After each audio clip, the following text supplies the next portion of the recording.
कोई 600 वर्ष पुरानी बात है। विजयनगर साम्राज्य सारी दुनिया में प्रसिद्ध था। उन दिनों भारत पर विदेशी आक्रमणों के कारण प्रजा बड़ी मुश्किल में थी। हर जगह लोगों के दिलों में दुख और चिंता गहरी उधेड़ बुन रही थी।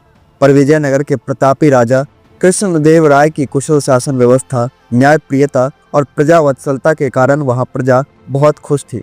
राजा कृष्णदेव राय ने प्रजा में मेहनत और सद्गुणों के साथ साथ अपने संस्कृति के लिए स्वाभिमान का भाव पैदा कर दिया था। इसीलिए विजयनगर की ओर देखने की हिम्मत किसी विदेशी आक्रांता की नहीं थी।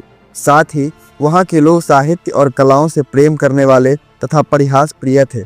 उन्हीं दिनों की बात है। विजयनगर के तेनाली गांव में एक बड़ा बुद्धिमान और प्रतिभा संपन्न किशोर था।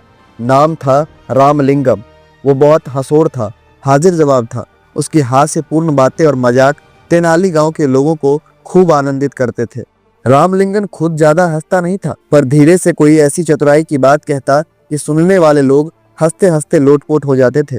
उसकी बातों में छिपा हुआ व्यंग और बड़ी सूझबूझ होती थी। इसीलिए वो जिसका मजाक उड़ाता वो शख्स भी द्वेष भूलकर औरों के साथ खिलखिलाकर हंसने लगता था। एक बार की बात है, रामलिंगम जंगल में घूमता हुआ माँ दुर्गा के एक प्राचीन मंदिर में गया।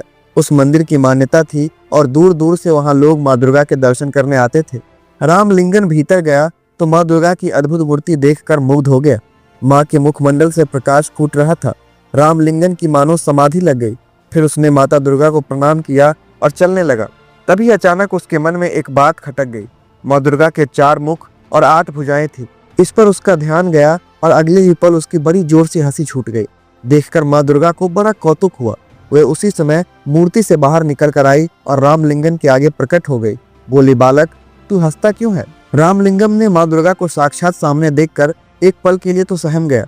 फिर हंसते हुए बोला, क्षमा करे माँ, एक बात याद आ गई, इसीलिए हंस रहा हूँ। कौन सी बात याद आ गई तुम्हें भला?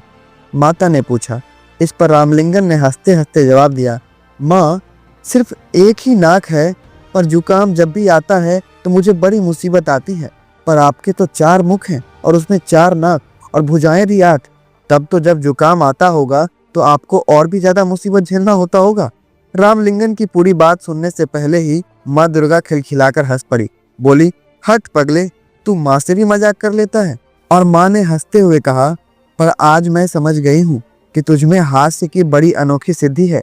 अपनी इसी सूझबूझ और हास्य के बल पर तू नाम कमाएगा, ये मेरा आशीर्वाद है। तू राजा कृष्णदेव राय के दरबार में जा, वो तेरी प्रतिभा का पूरा सम्मान करेंगे। तू सबको हंसाना और दूसरे की भलाई में काम करना। पर यही से होती है तेनाली गांव के रामलिंगम तेनालीराम की कहानी शुरू। तो आगे की कहानियां सुनने के लिए पुराण चर्चा चैनल को सब्सक्राइब करें और बताएं कि आप तेनालीरामन के कौन से किस्से जानते हैं, ताकि हम उस पर वीडियो बना पाएं। आपका बहुत बहुत धन्यवाद।